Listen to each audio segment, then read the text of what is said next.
Good evening and welcome to a really special Wild Live. How can a natural health service help the National Health Service? As some of you will know, Craig Bennett is normally in the chair for those, so don't tune away. My name is Dom. I'm the Head of Health and Education at the Wildlife Trust, and I've got the keys to the Wildlife vehicle tonight. You are all very welcome. Please put in the chat where you're calling in from and keep those questions coming. We've had so many questions submitted beforehand, more than any before. So thank you very much. We've got lots to get through tonight. As you know, the wildlife trusts have a collective strategy to improve access to nature and health and well-being, and really to tackle health inequality and also to keep people healthy. So we've got both a public health role and an inequality role when it comes to access to nature. And we're going to really get into that tonight. Some of you will also remember that in July 2023, we launched this report, A Natural Health Service, Improving Lives and Saving Money. And that was a real breakthrough for us because independent economic analysis showed the potential cost savings to the NHS. And if we were able to reach 1.2 million people with Wildlife Trust's programs, we could save up to 100 million to the NHS. So we are talking seriously now. Everything has moved on in terms of nature, health, and well-being. And the fact that there are significant benefits for both people and nature, and yet they are not equally available or distributed.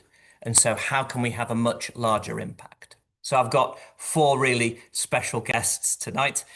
We have Dr. William Bird, GP, and also the founder and CEO of Intelligent Health. We have Charlotte Osborne Ford, the Chief Executive of the National Academy of Social Prescribing. Kathy Slater, Head of Community Engagement at Sheffield and Rotherham Wildlife Trust. And finally, Dr. Luke Bashford, who is a lecturer in neuroscience and neurotechnology at Newcastle University. Yes, we really are taking the evidence to the next level here. But before we get into that, as some of you will notice, another GP and doctor, our Vice President, Dr. Amir Khan, who was due to join us, is sadly unable to due to filming requirements. And so what we're going to do is just show you a very brief conversation that Amir and I had a couple of years ago about this whole area of green social prescribing. Amir, we're hearing the term social prescribing more and more. What exactly is it? It's a great term, and what it refers to is getting people into community support within their local areas to benefit their physical and mental health. Here in particular, we're in an area which is used for green prescribing, which gets people into nature-based activities, which we know benefits their mental and physical health. It sounds fantastic, Amir. How are we going to get this everywhere, and what can wildlife trusts do to help? Well, I think from a health point of view, we've got to make it easy to refer patients in. There can't be any barriers, there can't be kind of any intermediate people that they have to go and see before they get to these green spaces. I want it to be so easy that a patient comes and sees me, I will manage their medical health condition as best as I can, and I will also say to them, look, here's a piece of paper, I think you will benefit from nature prescribing, ring this number up and we can get you there almost immediately. There has to be there can't be a gap really, that's where patients fall through a net. The other thing is, we can't expect people to go to nature, we've got to bring nature to them. So wherever they may be in a city, particularly where they may struggle to access green spaces, we've got to make sure that these places are there and ready to receive them in a safe kind of way and a supportive way. And that will be training people up. And that's where the Wildlife Trusts come in, because we've got reserves in inner city areas, much like this one here in Derby, where communities who may not necessarily feel they belong in nature and can get the benefits of nature are welcome and supported, and the staff of the Wildlife Trust are trained to welcome people in who are nature naive in a way, and I think that's really key in all of this.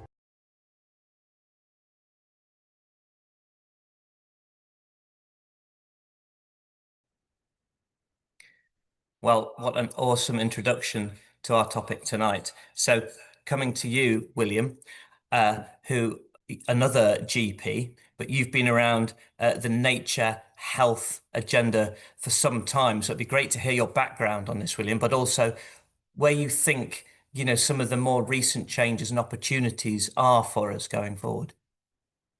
Don, thank you very much, and thank you so much for inviting me. Yes, I'm a GP, and it's so lovely to see a new generation of GPs coming through, much better on camera and doing things like that, but getting this message out because we've been trying to get this message out for so many years, and it's finally landing. So my kind of background, starting back, where actually I do know Dom from the 1990s, where we actually went and started the Green Gym, and I did health walks as well back in the 1995. And it was then I realized that it wasn't just the physical activity that was doing the benefit, but the community and nature. And I think all my entire career has been how do you therefore harness that community and nature? And then that amazing blend, when you put the two together, gets the real power of health. And I think what we've always been doing is been trying to work out using the NHS as the kind of bedrock of where health is, the diseases that we're preventing, how much hypertension is reduced, how much diabetes is reduced, how much mental health is reduced.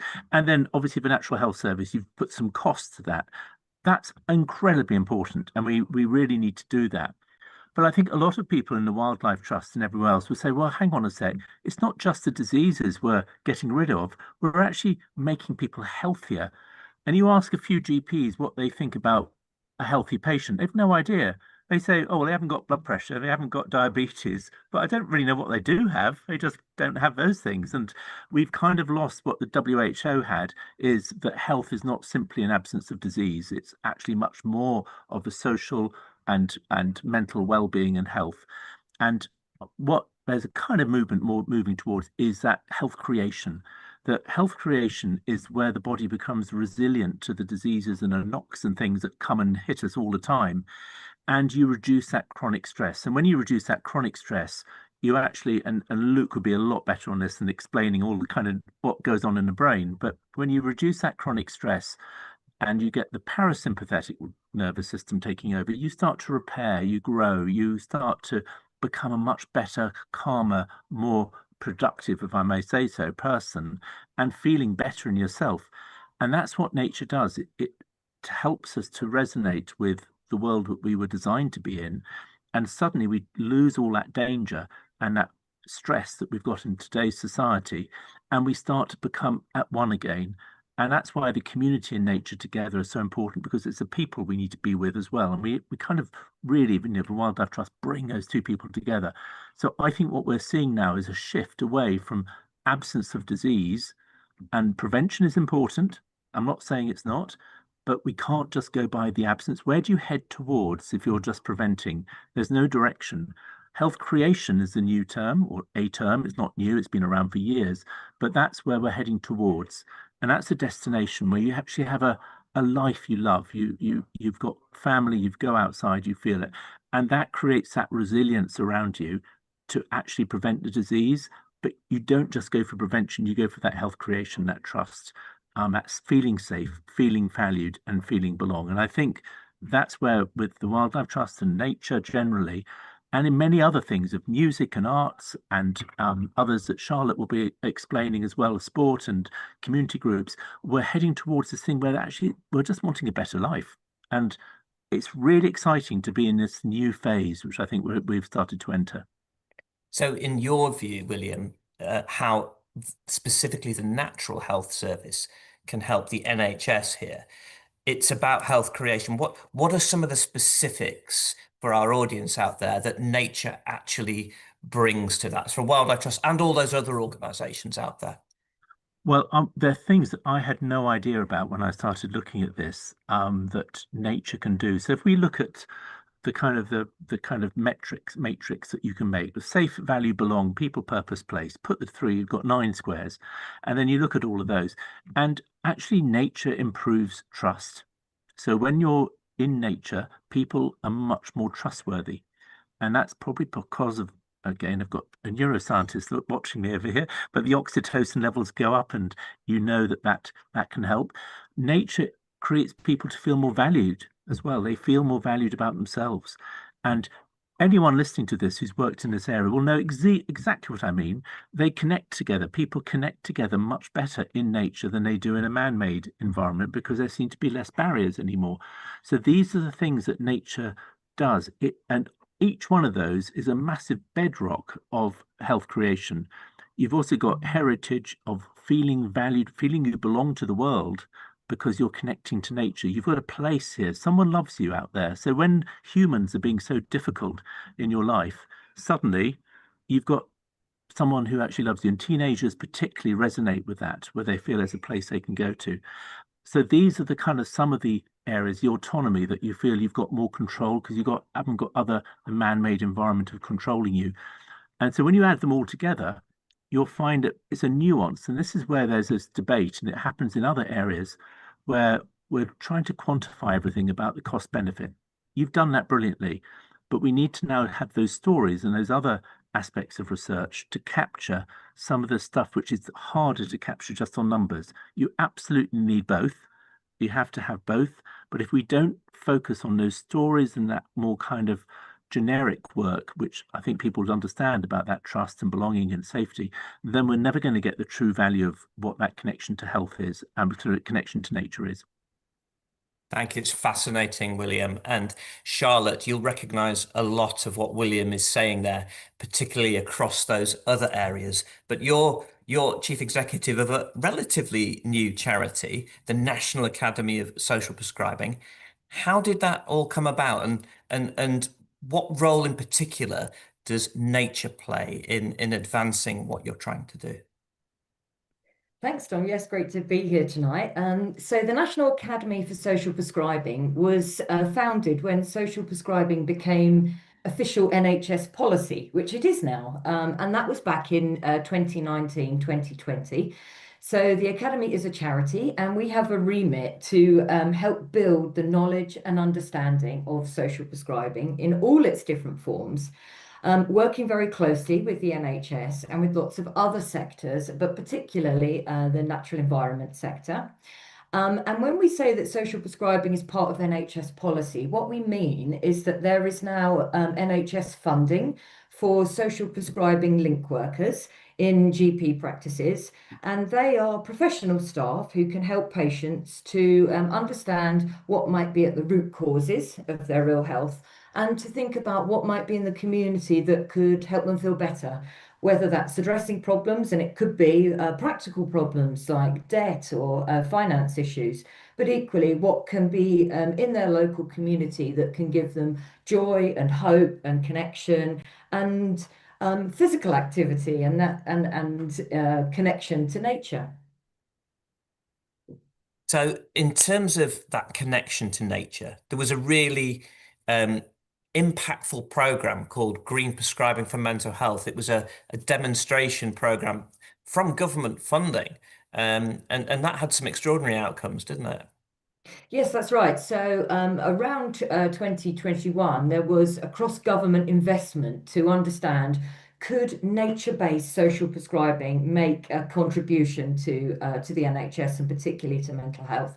So there was around nearly £6 million of investment from a range of sources, and that went down to 7 different local sites, local NHS systems, for them to work in partnership with nature-based organisations. So typically local wildlife trusts, but lots of other organisations as well, and to collect data and evidence around is it effective? Do people want to take part? Is it cost effective? And it was a hugely successful programme with some amazing outcomes. So around 8,000 people took part, all people with a diagnosed or diagnosable mental health condition. And the evaluation, incredibly robust evaluation by academic partners, showed that there were clinically significant improvements in people's mental health. In some cases, improvements in depression, anxiety, so that people no longer met the clinical cutoff for those conditions. They'd gone into full recovery. That nature-based social prescribing is as effective and as cost-effective as existing clinical pathways such as CBT and IAPS and other sorts of conventional programs.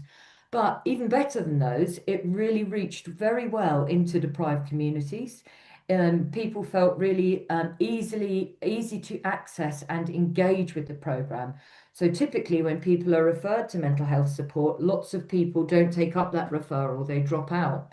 But with a nature-based intervention where people were properly and personally connected and engaged, 85% of people did take up the opportunity and they benefited from it and took part.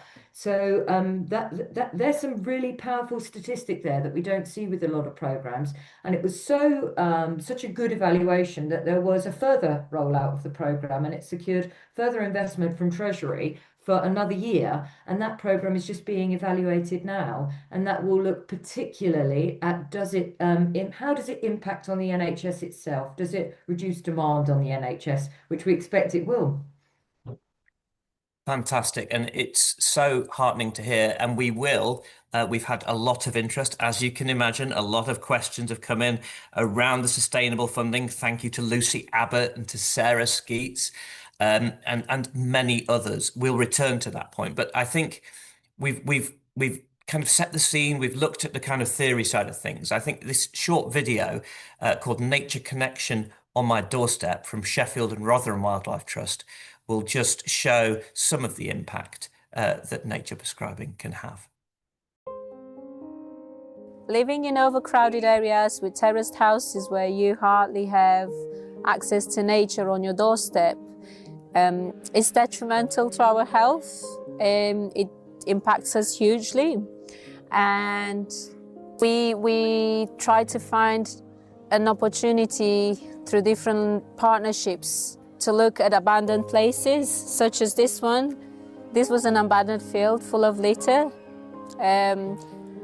which allowed the local community members to come together and actually to think, what can we do for the local residents here to bring a sparkle of reconnection with nature? But also, it's not only about gardening. It allows the local community members to have that place for them to come together. It might be just coming and have a quick cup of drink here for 5-10 minutes after they drop their children, and just look after the place. It's such a normal aspect of our daily life that sometimes is missing, you know? We needed to take our group to Newfield Spring Woods, and we were fully booked. We didn't have space for her, but she really begged me because she really wanted to go there. And she said, I'm going to have an operation. This will be my only opportunity to go out there. And what she wrote on her feedback was really powerful, because she said she forgot about everything that was going on. She's an asylum seeker, so she forgot about her asylum situation. She forgot about her health problems. So it was it's, nature does so much for people. And it's something that we don't think about all the time, really. Yeah. The last few years have not been good at all. I lost my husband. No, I didn't lose him. I knew exactly where he was. But he died just as COVID was really getting hold. And within a fortnight of the funeral, I was in shielding because I've got cancer, so I'm at risk. And you learn how to be alone, or you learn how to be by yourself. But during that shielding period, when I just got my garden, you start to notice little things then all the time. And although I've been walking, most of my life, you notice far more. The tiny things that are changing because you're out there every day watching it. Yeah, since lockdown, if you go to that bit, then one particular thing does stand out, and it's a tree. And you walk up this narrow pathway, and there's an old oak tree. And when he was young, there weren't any houses, but there are now. And it's the bottom of someone's garden, so it's had branches cut off it, it's been lopped at the top, it's been knocked about, and it's still going. So that tree, if he can keep going, I can. So I'm, watch if somebody's coming down the path and I give him a hug. So that oak tree means a heck of a lot to me.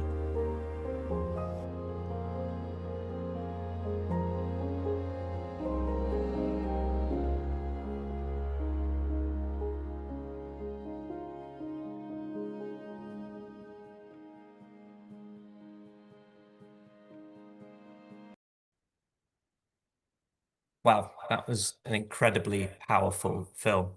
Kathy, that was in the area of Sheffield and Rotherham Wildlife Trust. Your trust also participated in the Green Prescribing for Mental Health pilot that Charlotte mentioned earlier.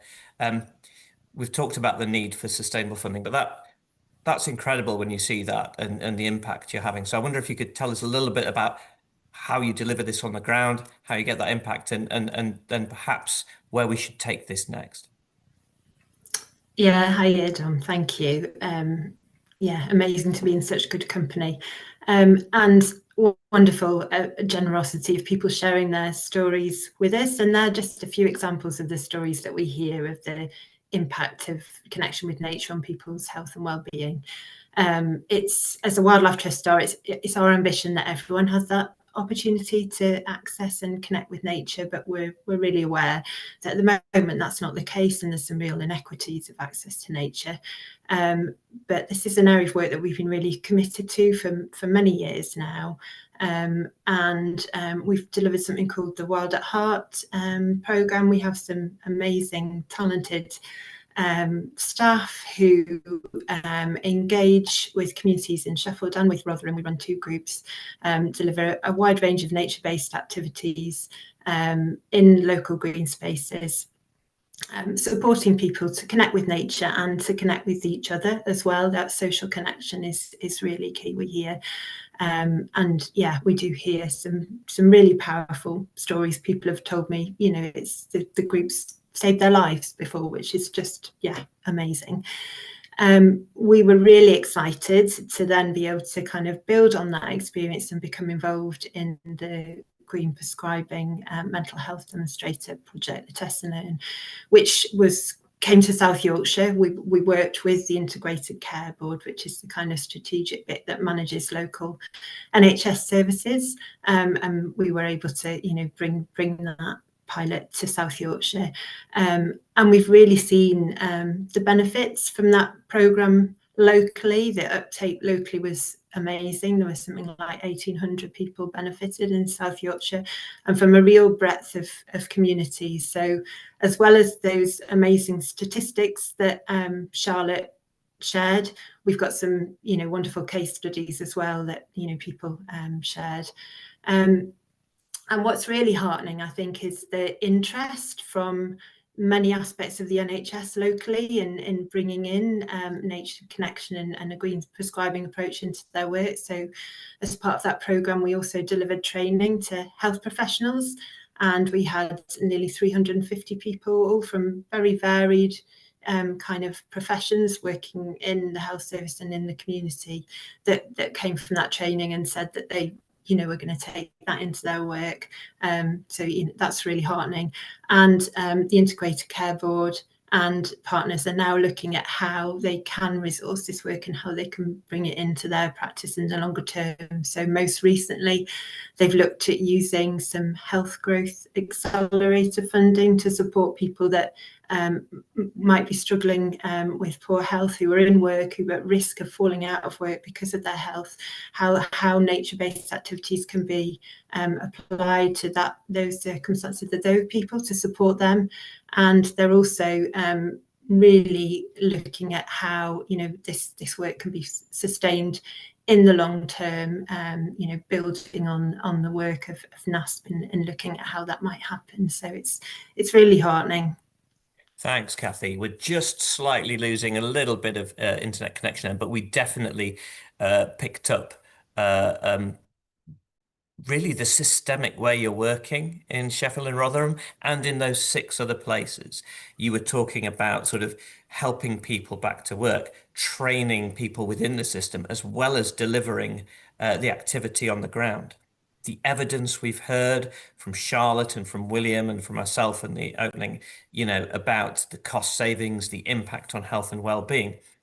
But sometimes that's all based on subjective feedback. We ask people how they feel before and after, and we get a lot of data in this, and it's really important we get people's lived experience.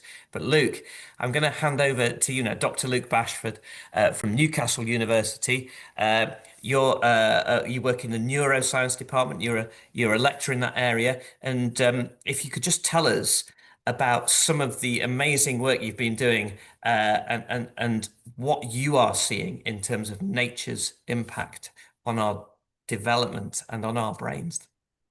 Yeah, absolutely. Thank you very much. It's a wonderful panel. It's a wonderful topic. So I am, as you say, sort of particularly interested at the sort of neuroscientific end of this. So if you think about some of the things that William was speaking about at the beginning, sort of in terms of physiology and sort of mitochondrial health, I'm very much interested in sort of neurophysiology and brain health, and specifically sort of how, that is relevant to the aim to improve mental health with these sort of nature-based or these sort of green or blue programs.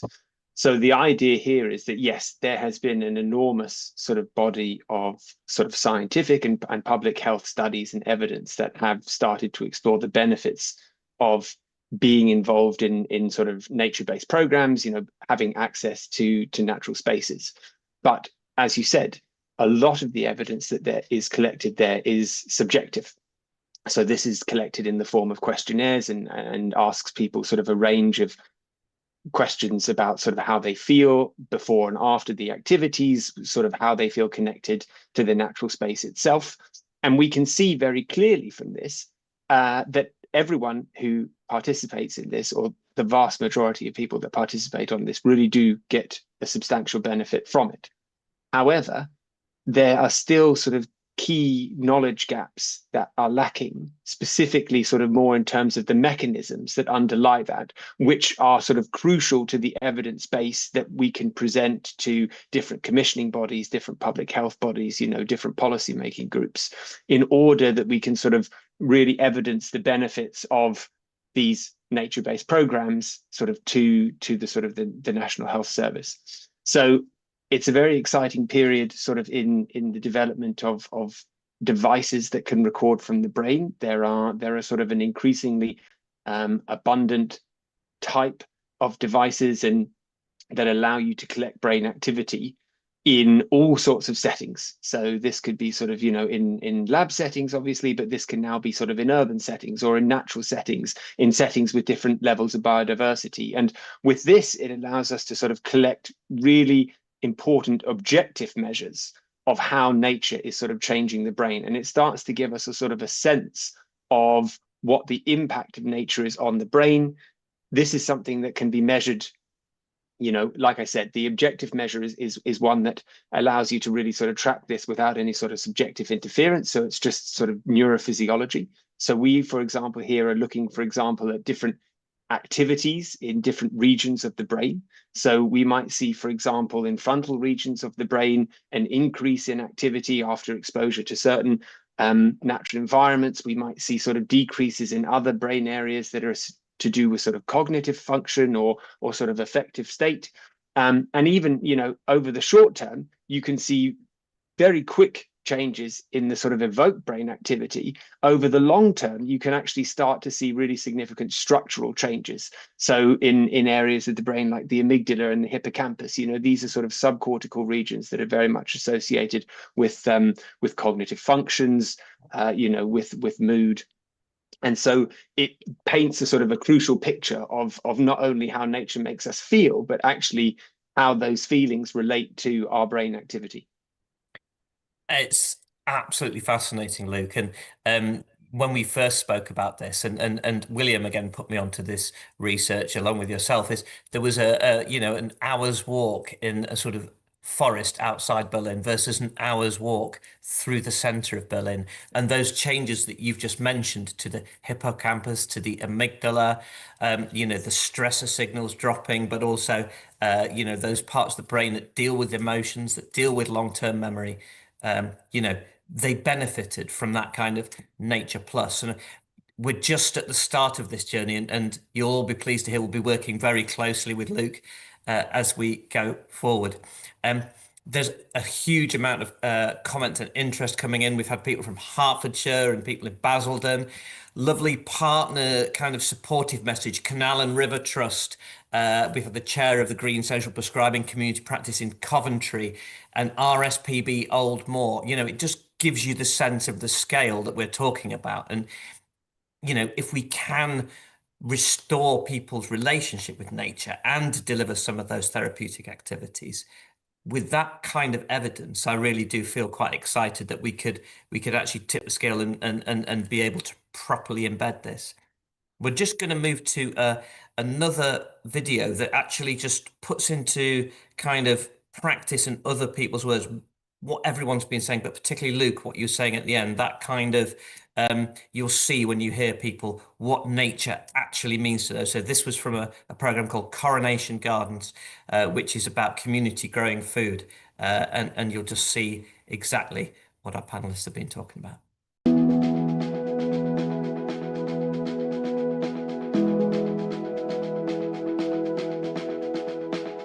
Primarily, people have accessed the site through some sort of adversity in their lives, really.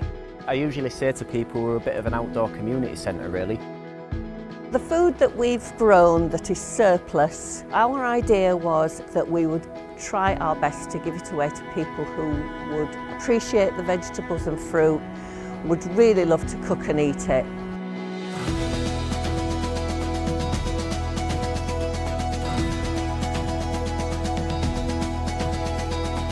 I always garden in a wildlife-friendly way, encourage as much of the wildlife to come into your garden as possible and let it all mingle and grow together.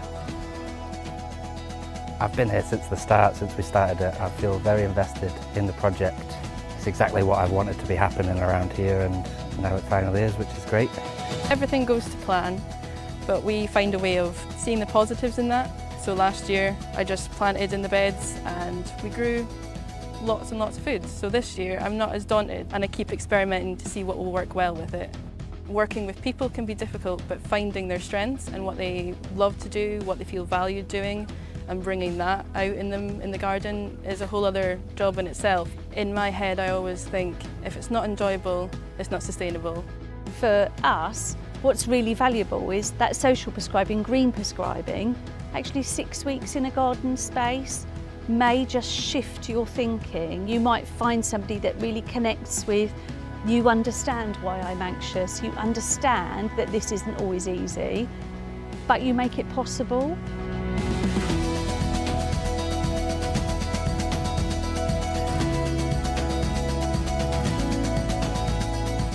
I wanted to create a space for the community to come together and grow some food for themselves. We've got land here, why shouldn't we grow around us and hopefully develop a bit of community while we're at it.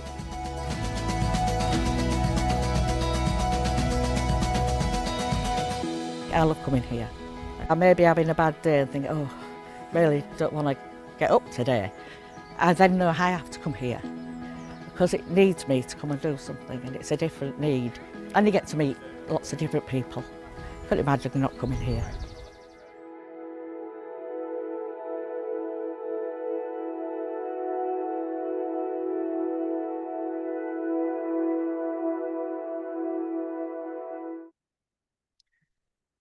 Again, just so inspirational hearing other people just from their own experiences, from their own voices, you know, what it actually means to them to have those small nature spaces on their doorstep and how long they've been crying out for this. So we're going to open up the questions. Thank you. Keep those questions coming in. Charlotte, someone called Chris Ganaway. Thank you, Chris. He said, are the wildlife trusts talking with Minister Wes Streeting, who happens to be my MP? He's the Secretary of State for Health and Social Care. We did write to Wes, but he didn't write back to us. But Charlotte, you and your team have been talking to him and also to Stephen Kinnock about some of that kind of issue we've had before about the sustainability of funding. And how do you see this playing out now? Now we've got the NHS 10-year plan. Great question. I'd love to say that we're talking to Wes Streeting all the time, but I really can't overclaim that. But certainly we are engaging with him and his team. And I did go and meet Minister Kinnock last Tuesday to talk about social prescribing. And my sense is that ministers really understand and get it. Stephen said he's a strong supporter of social prescribing, but we don't actually see any big shift in the 10-year plan. And I noted that Wes was speaking at the King's Fund last week, and I've written down exactly what he said. He was talking about the needs to change and modernise the NHS, but the very limited budget. And he said, look instead at the 100% of the budget the NHS will receive next year. That's 205 billion. 205 billion, and ask, what if we spent it where it makes the most difference to patients? Then think about that same question over a decade and the opportunities before us.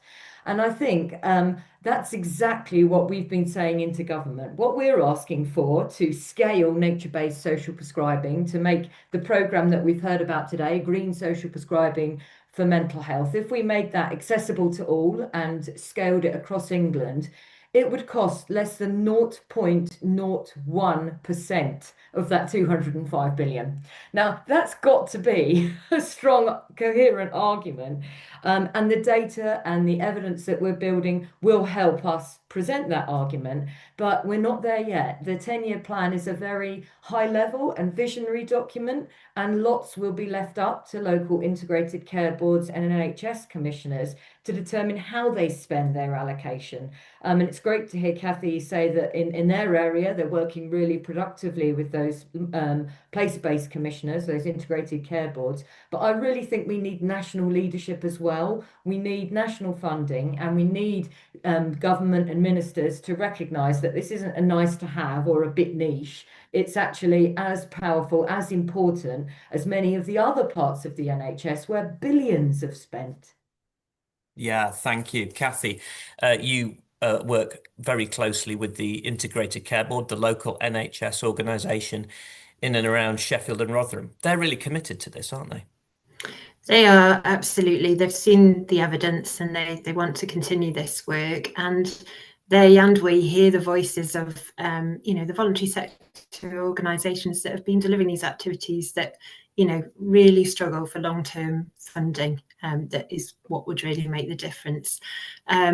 So absolutely, I would totally echo what Charlotte says. There's a need for national investment, absolutely.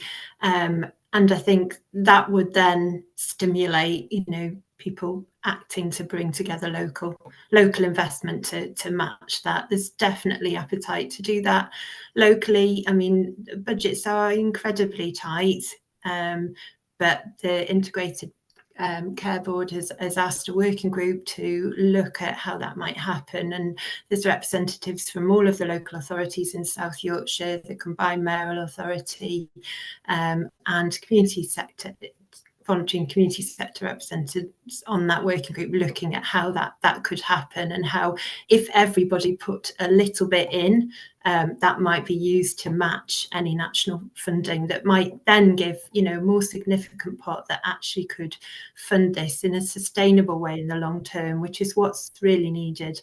The Green Prescribing programme was fantastic. The mental health demonstration was amazing, but it was that same stop-start funding, which is so difficult for small scale organisations to manage, and means that they lose skills and capacity every time that funding runs out. So it's that longevity that we really need.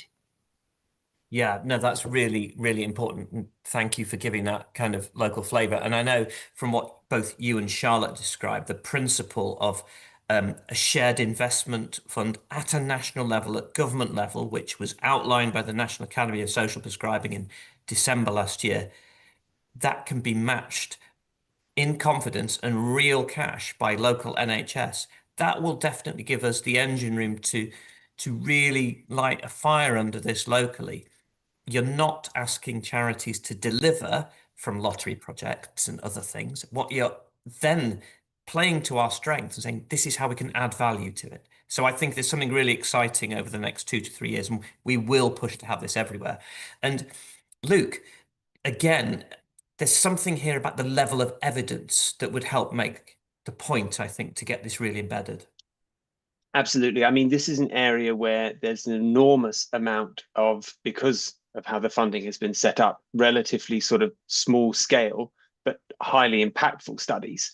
What this area hasn't had yet is its really sort of fundamental large scale clinical trials, which delivers the sort of the evidence in a format that's easily digestible for sort of, you know, policy makers and for sort of, you know, integrated care boards, folks that could commission projects like these into the long term. And I think that's where there's a real room for sort of funders to sort of step up and deliver these types of clinical trials. Everything is in place for them. You know, they're well evidenced at this point, and that would make a huge impact in this area. Yeah, no, I completely. What's been great is back in the day. So William, we mentioned going on this nigh on 30 years ago, and people used to say, "Where's the evidence?" Now we get the challenge, but how strong is the evidence? How, you know, and I think you've played an important role in that. What you've also played a really interesting role is some of your recent research that you've been doing through Intelligent Health is around the access that people and communities have. We've heard about the kind of benefits, but actually access is not evenly distributed, whether it's physically not there in terms of the local park, or indeed how certain communities and people view local nature. That's one of the barriers we really need to overcome, isn't it?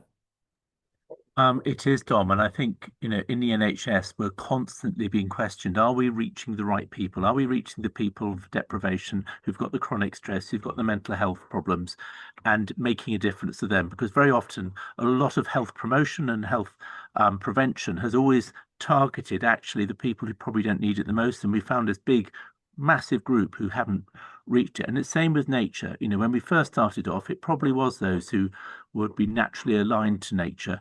But we've got generations now that haven't been in contact with nature, and they've got to relearn. And you've got people with cultural differences who find actually nature quite alien to where they are because they feel unsafe in those areas, or they've got chronic stress and they've got depression, they've got other mental health problems where they see the outdoors as a threat, and they see their prism of looking outdoors is actually quite worrying. So when we've done research, we found the same park, people talking about it who live in the same street. And there were some people who said this is a very safe park and we love to go there with our children. And another group said this is a dangerous park and we think it should be improved and we'll never take our children there. And they live in the same park. And when we looked at their health creation index, which looks at that trust and that belonging and that safety, what the group who said it was safe had a high level, the group who said it was unsafe had a low level. So they could see the park in a different way, but their kind of prism through their watching it was all unsafe. And I think what we have to do is how do we get to those people? Amir Khan said we have to bring nature to people as well. But sometimes it's there, it's on their doorstep, and we have to make it safe for people. And I think that's an important thing. Then we'll get the health following, because with social prescribing, green social prescribing, we're extremely good now getting the mental health patients into the green social prescribing.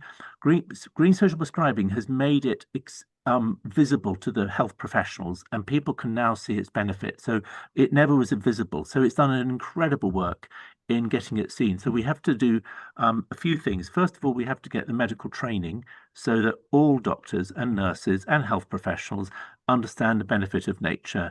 And I've been doing physical activity and we've done it for that. We can do the same for nature. So that's the first thing, is absolutely, that's what being a good doctor or good nurse or good physio or good OT, that's what it's all about, nature. The next thing is we have to align it so that health is about, it's about education. Someone said, get it from birth. We've got to get children on board. Children have lost to nature connection, and that's where it's most important for the developing brain, as I'm sure Luke would sort of work on as well on that. But we have to kind of work with the community, social care, transport, adult social care. All of those areas have to see nature, and then that's what wraps around a healthy society. It's not just the NHS. And then eventually, and I know Charlotte's been really pushing for this, is getting the community to lead a lot of this themselves. So it can't just be from a health professional referring someone in. It's got to be the community taking over the control and understanding of it. And that's a cultural shift of understanding nature. And it's only then we get the sustainability of the masses who will be connected, and we'll get those people who we struggle with, who see nature as a bit dangerous and a bit worrying, because if the whole of society around them is viewing it okay, they'll feel comforted. So we've got some work to do, but my goodness, we've moved a long way.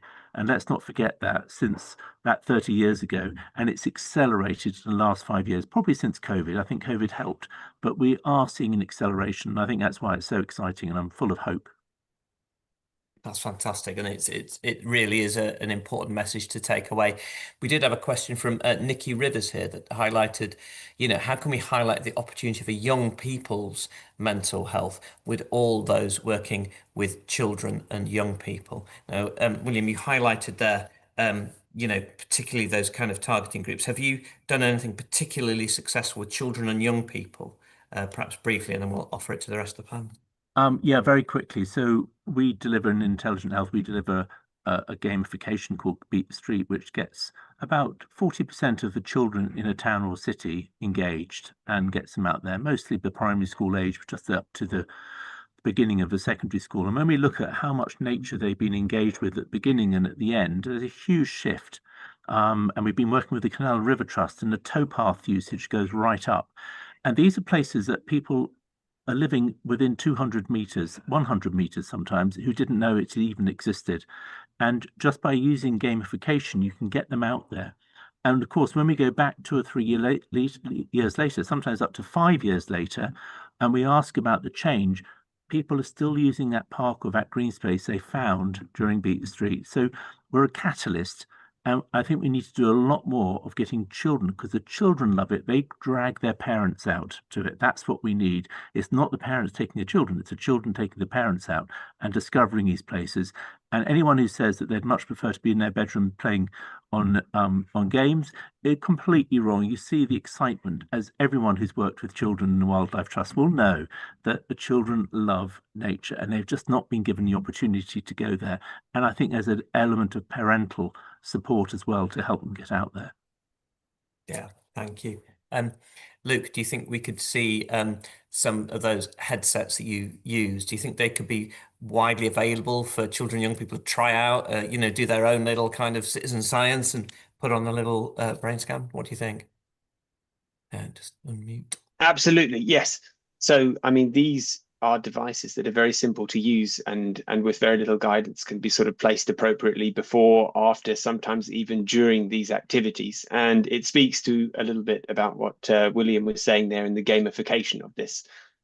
It's when you record objectively signals from the brain that are sort of responding to the activity that you're doing, and especially if this is a nature-based activity, you can really kind of use this as a way to sort of optimize the time that you spend in nature.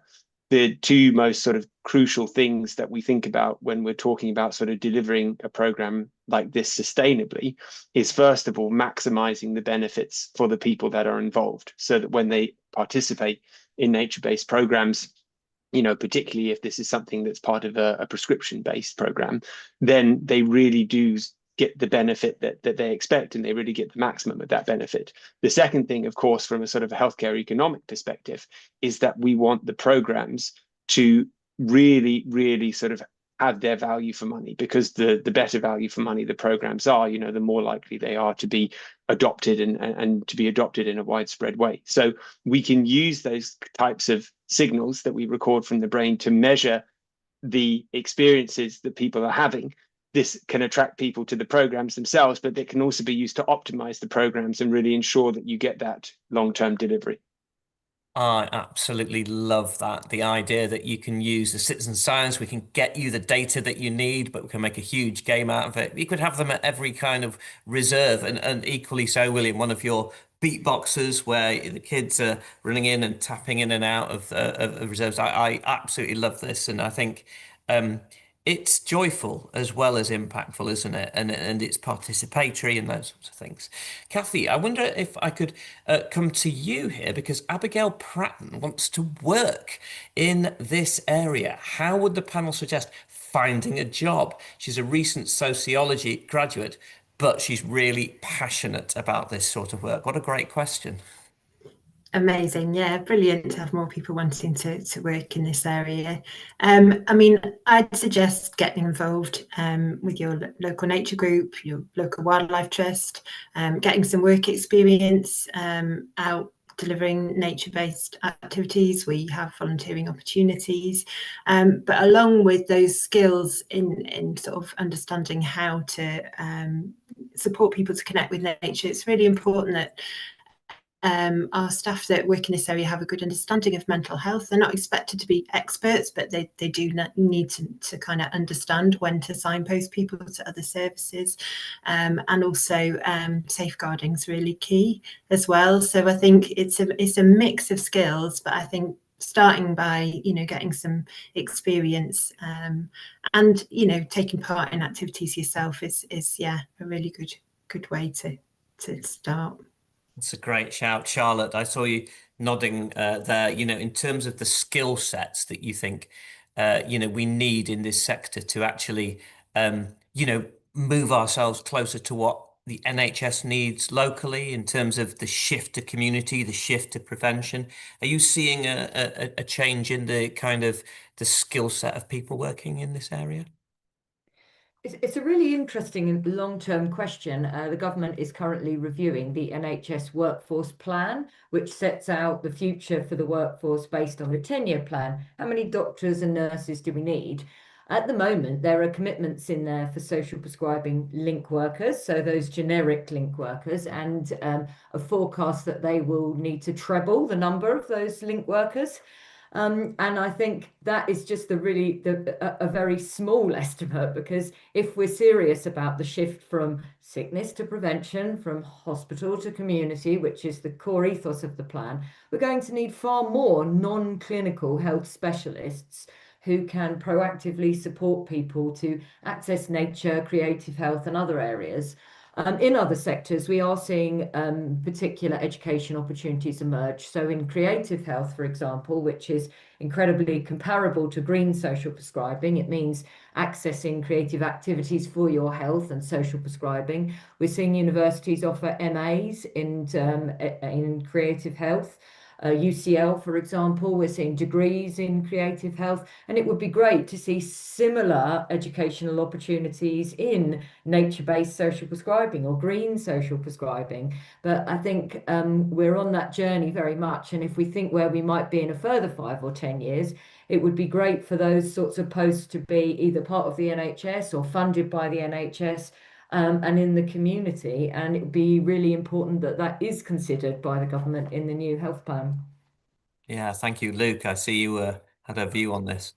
No, and I would also just add that, you know, with a background like hers, also just to look for sort of research opportunities to contribute to this, either leading a program, contributing to data collection. I mean, it's a very valuable area in terms of sort of pushing forwards these programs, evidencing them in the correct way, providing that evidence to the bodies that will assess it. So with a background like that, there's plenty of opportunities there too.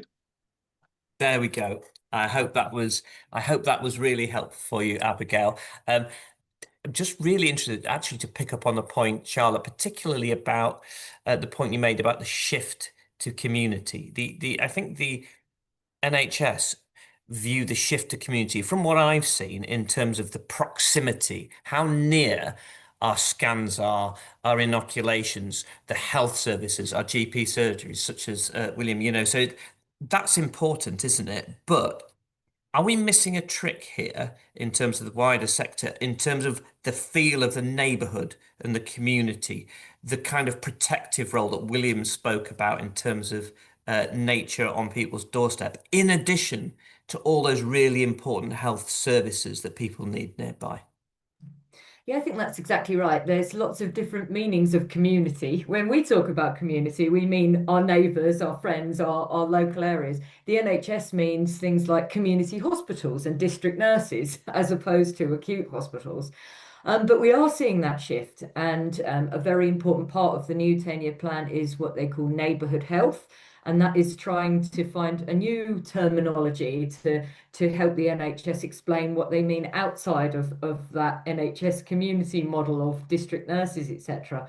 And there is a vision for neighbourhood health, and it recognises that we've got lots of change to make.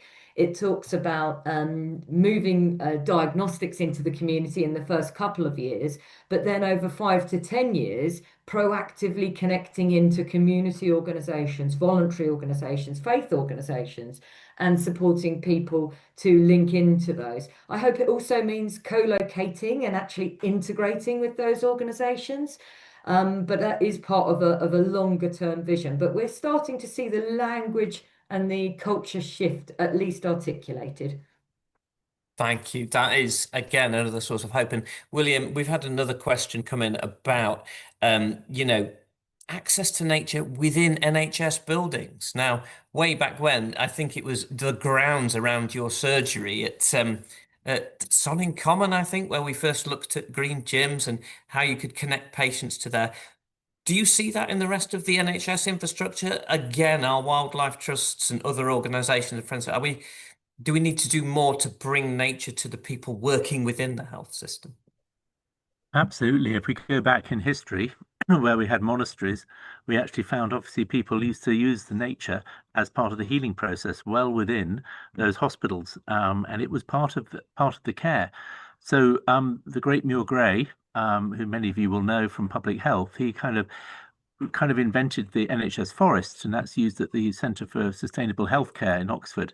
And they've been doing a whole massive work on making sure that nature is embedded in hospital grounds, not just for the patients, but for the staff as well, particularly the staff who obviously go through incredibly stressful periods. And they can go out, whether it's a green roof or a little bit of a car park that's been given over, or there's been, which is always contentious, but it's making sure that the NHS sees the potential for pushing nature, and even the architecture of new hospitals. The new hospital, I think it was in Melbourne, the Children's Hospital, was built in a park, and the park comes into the hospital.